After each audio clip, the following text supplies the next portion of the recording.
Olá, seja bem-vindo à websérie Conhecendo o SGQ com Ivan Gonçalves. Essa websérie tem o intuito de levar você a ter um maior entendimento sobre os princípios da gestão da qualidade e sobre a ISO 9001. Na nossa primeira aula, nós falaremos como a ISO se consolidou no ambiente corporativo. E para compartilhar um riquíssimo conhecimento aqui com a gente, nós temos a presença do consultor, auditor e especialista Ivan Gonçalves. Seja bem-vindo, Ivan. Muito obrigado, Tony. Uma satisfação poder trazer um pouco desse assunto a todos que participam dessa websérie que a Qualitim está promovendo. A gente preparou uma série de perguntas para você, para extrair o máximo de conhecimento que a gente consegue sobre a ISO e como isso impacta hoje não só na vida das organizações, mas consequentemente no dia a dia das pessoas. Vamos lá.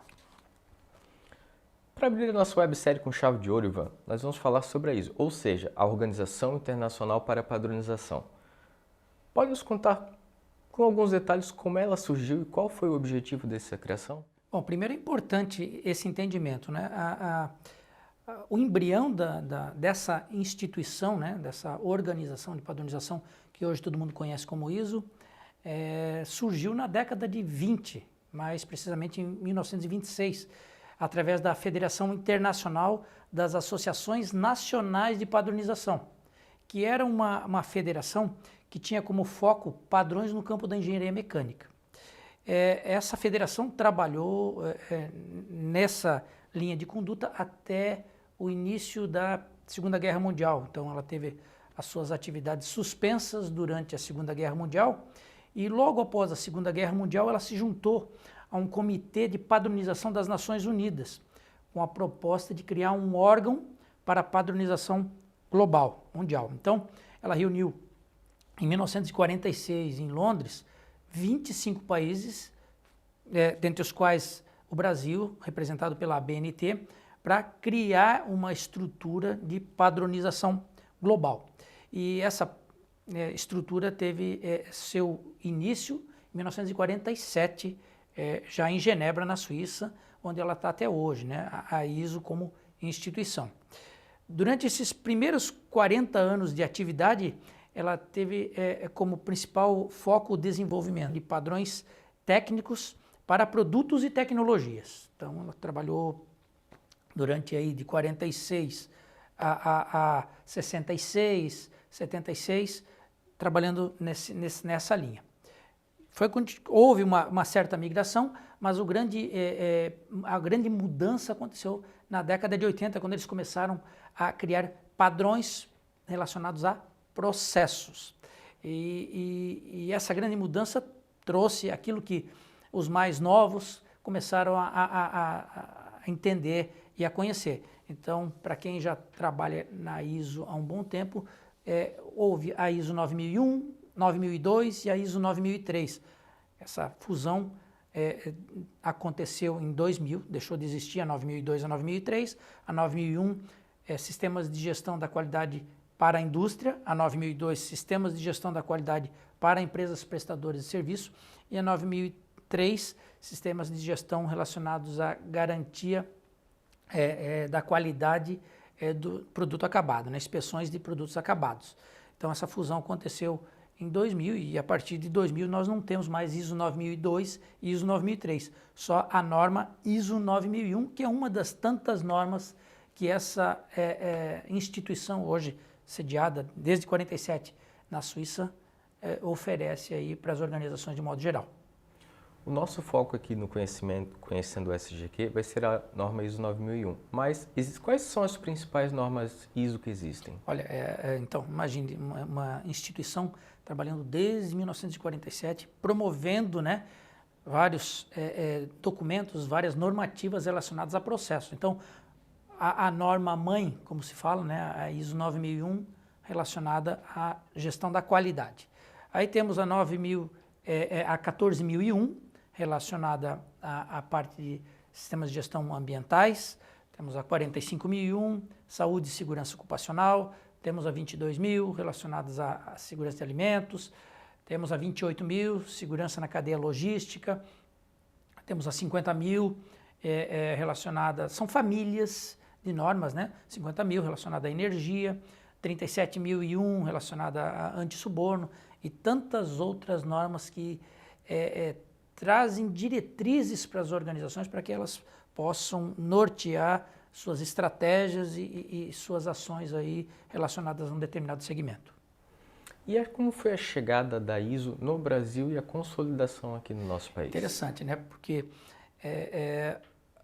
a norma ISO 9001, ela enfim, começou a ser traduzida, né, para os países em 87, mas aqui no Brasil ela só chegou em 94, a tradução chegou em 94.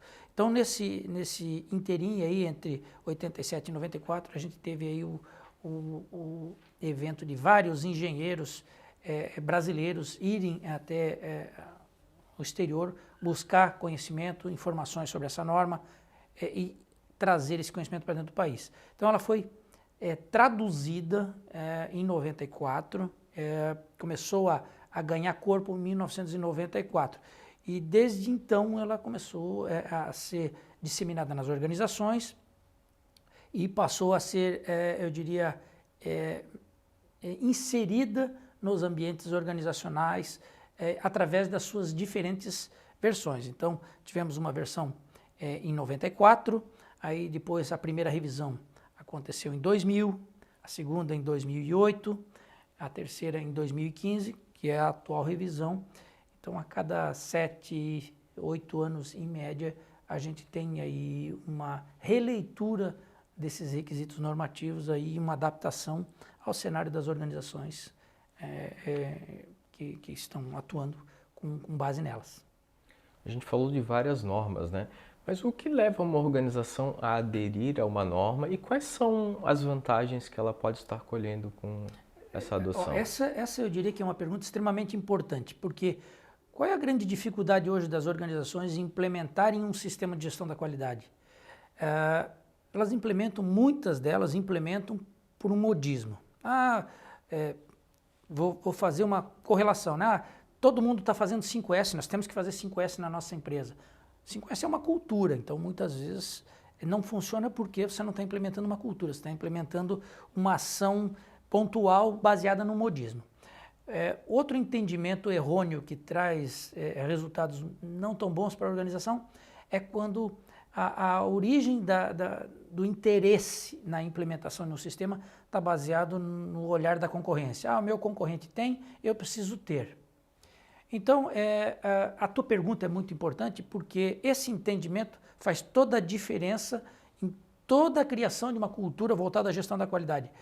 A gestão da qualidade, a ISO 9001 como norma e como cultura, ela precisa ser entendida em todos os níveis hierárquicos e ela precisa ser vista como um modelo de gestão.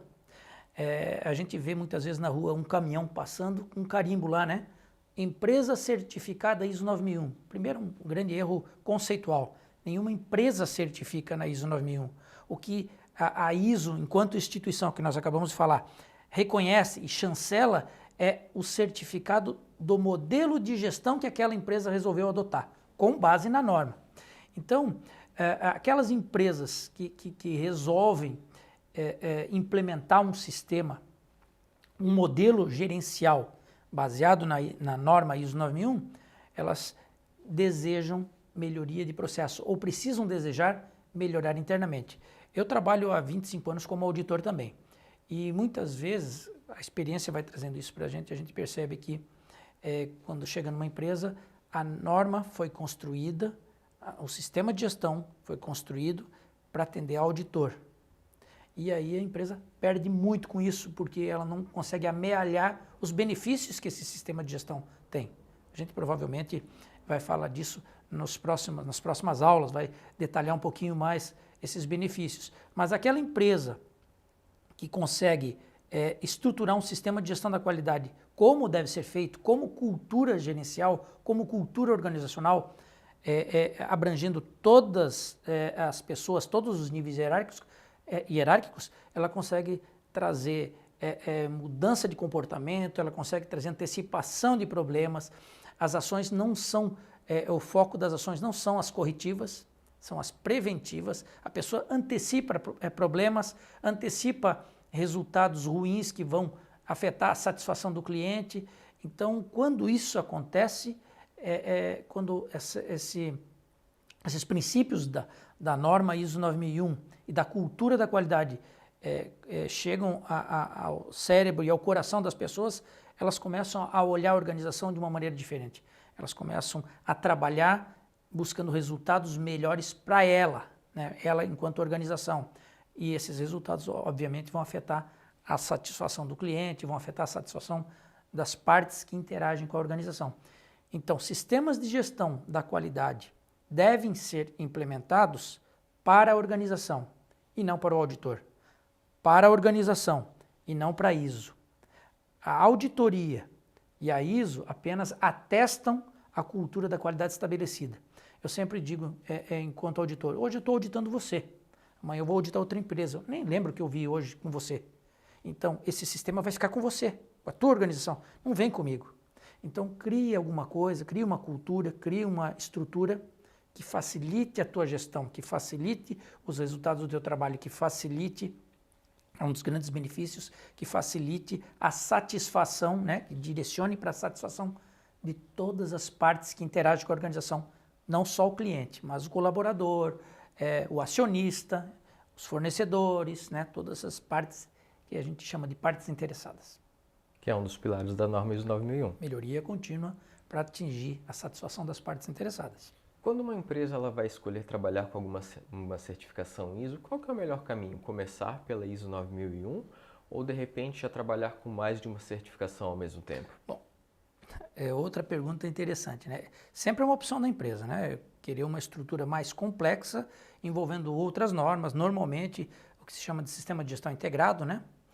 A 9001, qualidade, a 14001, sistema de gestão ambiental e a 45001, sistema de saúde e segurança ocupacional. Eu tenho acompanhado aí e visto resultados mais efetivos quando as normas são implementadas ou estruturadas de maneira isolada, porque vamos pensar, eu tenho 3 conteúdos diferentes, muitos dos conteúdos são comuns às 3 normas, mas são conteúdos que tratam de assuntos distintos, qualidade, saúde e segurança ocupacional, meio ambiente. Então, eu entendo e tenho visto como uma boa prática a organização implementar a norma mãe, a ISO 9001, com toda essa cultura, com todos os princípios que ela carrega, né, de uma maneira isolada, para que as pessoas entendam a metodologia, entendam como essa ferramenta gerencial, que não é mandatória, né, é uma intenção da organização, como essa ferramenta gerencial pode ajudar e ajuda as organizações. E a partir daí, a organização pode trazer, né, inserir nessa estrutura já montada, com base na 9001, pode inserir outros conteúdos relacionados à saúde e segurança ocupacional, relacionados ao meio ambiente, que já passam a ser normas que têm aí um amparo legal, né? Se você resolve implementar uma 14001, se você resolve implementar uma 45001, além dos requisitos normativos, você também precisa atender à legislação do país, né, em que você se encontra. Outra coisa também para quem está começando no universo da gestão da qualidade, mais especificamente na ISO 9001, a certificação ISO, ela é só voltada para empresas de grande porte ou consigo trabalhar ela em empresas de vários tamanhos? Tem alguns pré-requisitos chaves? O que precisa para implementar essa norma? Bom, esse é um paradigma que por muitos anos tivemos no meio, né? ISO 9001 só serve para organizações de grande porte, só organizações de grande porte conseguem implementar a ISO 9001 e etc. Graças a Deus, né, e graças a essa mudança de abordagem, inclusive da norma ao longo das suas revisões, né, passando da parte operacional para a parte gerencial, para a parte estratégica, esse paradigma caiu por terra. Então hoje, para você ter uma ideia, eu faço auditorias em empresas que montam andaime, faço auditorias em empresas que enchem extintor de incêndio, eu faço auditoria em refinaria, eu faço auditoria em empresas de grande porte, empresas de pequeno porte. Então, o segmento, o tamanho da organização já não é mais um impeditivo. Segundo, o processo de estruturação é um processo que requer alguns pontos de atenção, alguns cuidados para que seja feito da maneira adequada. Então, o que é importante para a organização? Eu sempre tenho dito isso em algumas palestras, tenho dito isso em alguns eventos. Desejo implementar a ISO 9001 na minha empresa. Que cuidados eu preciso ter? Primeiro, você precisa conhecer como funciona, conhecer quais são os benefícios, assunto que a gente está conversando hoje, né? Por que vale a pena implementar um modelo de gestão baseado na ISO 9001? O que eu ganho com isso? O que isso traz de mais-valia para os colaboradores? Preciso me assessorar, eu preciso me cercar de profissionais que tenham experiência e competência. Porque existem alguns conceitos, Tony, dentro da ISO 9001, vou dar um conceito, processo, ela é toda baseada em processos. Esse conceito, se for mal aplicado, ele vai trazer complexidade para a estrutura do sistema de gestão da qualidade da empresa. E aí a empresa fica refém de um modelo, de uma estrutura complexa. E aí o que acontece, que a gente vê na prática, os colaboradores trabalham para manter o processo, para manter a estrutura, e não para melhorar processos, e não para atender a satisfação das partes interessadas, dos clientes, etc. Então, o importante, desejo, aquele desejo genuíno, quero implementar um sistema de gestão, um modelo gerencial, vamos falar sempre assim, né? Para quebrar um pouco aquele formalismo da ISO, né? Eu desejo implementar um modelo gerencial na minha empresa, porque eu quero melhorar os meus processos e porque eu quero que os resultados satisfaçam todas as pessoas, todas as entidades que convivem com a minha organização. Esse é o desejo inicial. E não porque o meu concorrente tem, e não porque é um modismo, mas porque nós queremos melhorar os resultados. Segundo, preciso entender um pouquinho como funciona. Então, eu vou me aproximar de pessoas que têm competência, vou me aproximar de pessoas que têm experiência, que fazem isso há muito tempo, para poder entender, para poder mensurar como isso vai acontecer. Prazo de execução de um projeto desse, valor de investimento de um projeto desse, e de maneiras de acompanhar essa estruturação. Então, essas são algumas etapas, alguns cuidados que a organização precisa ter para construir um sistema de gestão saudável para ela e para as partes que interagem com ela. Ivan, muito obrigado por compartilhar esse conhecimento aqui com a gente. Espero que você tenha gostado do primeiro episódio da série Conhecendo o SGQ com Ivan Gonçalves e a gente se vê na próxima aula.